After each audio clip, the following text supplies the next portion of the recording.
जय श्री राम साथियों। मैंने आज तक बहुत सारी राजनीतिक चर्चाएं की हैं, बहुत सारे विषयों पे मैं आता हूं, अपने मत रखता हूं, समाज में जो देखता हूं, सुनता हूं, उनको आपके सामने व्यक्त करता हूं। लेकिन आज सुबह जब मैं उठा तो मैंने दो खबरें पढ़ी और ये पढ़ के मुझको बहुत बुरा लगा। कहीं ना कहीं मुझे ऐसा लगा कि हम क्या सिर्फ राजनीति ही करते रहेंगे या समाज के में जो घटनाएं घट रही हैं जिसकी वजह से समाज का ताना बाना जो है वो बिखर रहा है, इस पे भी हमें चर्चा करनी चाहिए। तो आज दो घटनाएं पढ़ के जिससे मुझे बहुत तकलीफ हुई है, ये मैं आपके सामने रखना चाहूँगा। पहली घटना भोपाल की घटना है। भोपाल में एक व्यक्ति है जिसका नाम है दीपक सेन और उनकी पत्नी पूजा।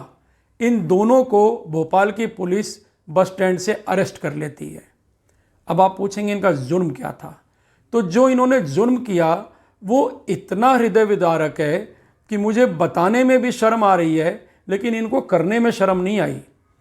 ये दोनों मिलके अपनी दादी को रोज़ पीटते थे। 87 साल की वृद्ध माँ को, वृद्ध दादी अम्मा को ये पीटते थे दोनों।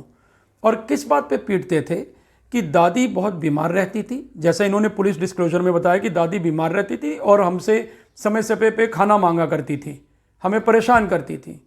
तो दादी तो बेचारी जब बूढ़ी है, 87 साल की है, तो अपने पोतों से तो खाना मांगेगी ही। ये तो इनकी जिम्मेवारी थी उनको पालना, उनका देखभाल करना। लेकिन ये पोता और उसकी बीवी पूजा वो क्या करते थे, वो उस बूढ़ी भूखी दादी अम्मा को वो पीटते थे। और एक दिन पीटते पीटते इतना मारा, इतना इनका जो गुस्सा बढ़ गया कि जो ये महिला है पूजा, उन्होंने बूढ़ी दादी अम्मा के प्राइवेट पार्ट्स में एक लकड़ी का रॉड भी घुसाने का प्रयास किया, जैसे कि न्यूज़ रिपोर्ट्स बता रही हैं। अब आप सोचिए कि कितना जघन्य अपराध है। जिस दादी से ये वंश चल रहा है, जिस दादी ने अपने पोते को गोद में खिलाया होगा, वही पोता जब बड़ा हो जाता है तो दादी को इस प्रकार से पीटता है। इतना जघन्य अपराध क्या हो रहा है इस समाज को।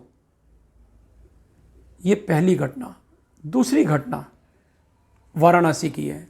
वाराणसी के एक बिजनेसमैन जो कि ट्रांसपोर्टर हैं, उनका नाम शिव प्रकाश सिंह, वो रोज़ शराब पीते थे, जैसा कि उनके बच्चों का और घर वालों का कहना है।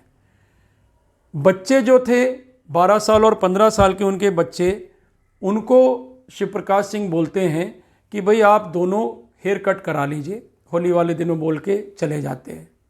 वापस जब आते हैं अपने घर में तो देखते हैं कि दोनों बच्चों ने हेयर कट नहीं कराया हुआ था। तो फिर वो बच्चों से पूछते हैं आपने हेयर कट क्यों नहीं कराया। तो ये जो 12 साल और 15 साल के जो बच्चे हैं, शिवम और सुंदरम, ये दोनों अपने पिता से कहते हैं कि पिताजी जब तक आप शराब पीना नहीं छोड़ेंगे हम हेयर कट नहीं करवाएंगे। इस बात पे शिव प्रकाश सिंह जी को बहुत गुस्सा आता है और बच्चों में और पिता में बहस शुरू हो जाती है, जिस बहस का कोई शायद अंत नहीं रहा होगा। और अंत ये होता कि पिता अपने बच्चों को समझाते और बच्चे भी पिता की भावनाओं को समझते और दोनों एक दूसरे की गलती मान के अगर परिवार को आगे बढ़ाते तो बहुत अच्छा रहता। लेकिन अंत यहाँ नहीं हुआ। अंत कैसे होता है कि पिता गुस्से में अपने लाइसेंस से रिवॉल्वर को निकालते हैं और खुद को गोली मार लेते हैं। गनीमत ये थी कि परिवार के लोग उस समय जो मौजूद थे वो उनको उठा के अस्पताल ले जाते हैं और अभी तक की रिपोर्ट के अनुसार, न्यूज़ रिपोर्ट्स के अनुसार, पिता जीवित हैं, शिव प्रकाश सिंह जीवित हैं। लेकिन दोस्तों, क्या ये दो घटनाएं आपको विचलित नहीं करती? क्या आपको ऐसा नहीं लगता कि भारत जो अपनी पारिवारिक मूल्यों के लिए जाना जाता था, एक समय ऐसा था जब बच्चे अपने पिता के कहने पे वनवास तक भोग आए। भगवान रामचंद्र जी का उदाहरण आपके सामने है। माता पिता कुछ बोलते थे तो बच्चे मान लिया करते थे। ऐसी स्थिति थी कि बच्चे जो हैं श्रवण कुमार बन के अपने माता पिता को कंधे पे बिठा के पूरे तीर्थ नगरी घुमाते थे। एक तरफ ऐसे उदाहरण भारत के अंदर है और दूसरी तरफ ये भोपाल वाली घटना जहां पोता अपनी वाइफ के साथ में अपनी दादी माँ को इस बुरी तरह से पीटता है। फिर ये वाराणसी की घटना जहाँ पे बच्चों में और पिता में बहस शुरू हो जाती है और अंत ये होता है कि पिता खुद को गोली मार लेता है। ऐसा भी हो सकता था कि गुस्से में पिता अपने दोनों बच्चों को गोली मार देता। तब सोचिए परिवार की क्या स्थिति होती। और इस तरह की घटनाएं रोज़ कभी ना कभी हम लोग को पढ़ने को मिलता ही, अखबार में और टीवी चैनल्स के माध्यम से हम लोग देखते ही हैं। मुझे ऐसा लगता है कि हम सभी लोगों को इंट्रोस्पेक्ट करना होगा। मैं स्वयं भी, मेरा परिवार भी, आप और आपके परिवार के लोग भी, सब इंट्रोस्पेक्ट करें और सोचें कि हम लोग जा किस दिशा में रहे हैं। हमारी जो फैमिली वैल्यूज़ थे, जो भारत के अंदर, जिसके लिए भारत पूरे विश्व में जाना जाता था, वो क्यों नष्ट होती जा रही है? ऐसा क्या हो गया कि हम लोग बात बात पे इतना गुस्सा करने लग गए हैं, इतने क्रोधित हो गए हैं? ऐसा क्या हो गया कि पिता बच्चों की बात नहीं मानता, बच्चे पिता की बात नहीं मानते? ऐसा क्या हो गया कि हम अपने परिवार के वरिष्ठ नागरिकों को बहुत ही हेय दृष्टि से देखते हैं, उनको कुंठित करते हैं, उनको परेशान करते हैं, और कुंठा भी ऐसी कि वो बेचारी किसी को बोल भी नहीं पाते। ये तो शुक्र मानिए कि उस महिला को, जो 87 साल की वृद्ध महिला है, उनको पीटते हुए की वो वीडियो वायरल हो गई और भोपाल की पुलिस ने समय रहते इन गुनहगारों को अरेस्ट कर लिया और वो वृद्ध माँ की जान भी बच गई। अब ऐसी ऐसी चीज़ें होती जा रही हैं। ऐसे में हम लोग अगर विकसित भारत की बात करते हैं तो क्या हमको संस्कारित भारत नहीं बनाना चाहिए? अगर हम लोग इंडिया शाइनिंग की बात करते हैं तो क्या हमें परिवारों के अंदर संस्कार की बात नहीं करनी चाहिए? और वो मूल्य, वो वैल्यूज़, वो मोरालिटी, इनकी बातों को लेके बच्चों को सिखाना नहीं चाहिए? समाज में जिस प्रकार से OTT प्लेटफॉर्म्स का देखने का एक चलन बढ़ गया है, लोग बैठ के देखते हैं, उस पर अनाप शनाप कोई भी चीज़ आ जाती है। बहुत सारी चीज़ें ऐसी हैं जो भारत की संस्कृति के साथ सिंक नहीं करती, भारत की सोच के साथ, सभ्यता के साथ सिंक नहीं करती।